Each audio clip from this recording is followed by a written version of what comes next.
The secret to getting a film look from digital isn't some hidden off-brand camera, it's not the Fuji, and it's definitely not some random Y2K digicam. But here's the truth. You can make any digital camera look filmic.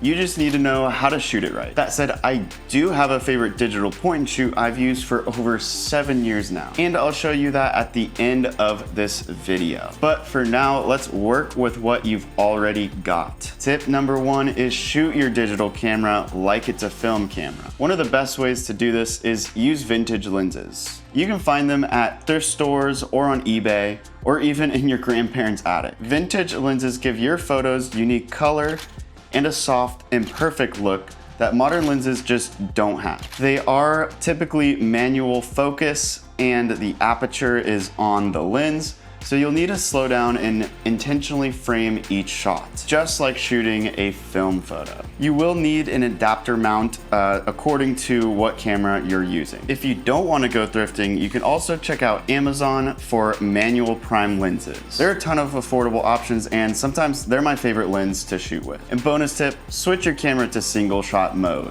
Every shot should be deliberate. Tip number 2 is using a diffusion filter. Basically what a diffusion filter does is it softens your image and adds blooms to highlights. There are a bunch of options out there, but my go-to is the Moment Cinebloom filter 20%. Sometimes it's a little too much, so I would recommend getting one that's a little less powerful. My favorite digital camera to get the film look is the Sony a6000 line. These cameras are seriously underrated. They're compact, affordable, and perfect for your everyday carry. I have made a few upgrades to get more of a filmic vibe with this camera. For example, this small rig for better grip, plus honestly it looks cooler, and then a leather strap here, and then the top flash actually broke on me recently. That's because I was playing with it too much, but I have this mini GODUX flash that I just easily attach, and it actually fits perfectly over the small rig cage. I typically pair this camera with this 18mm pancake lens or this 23mm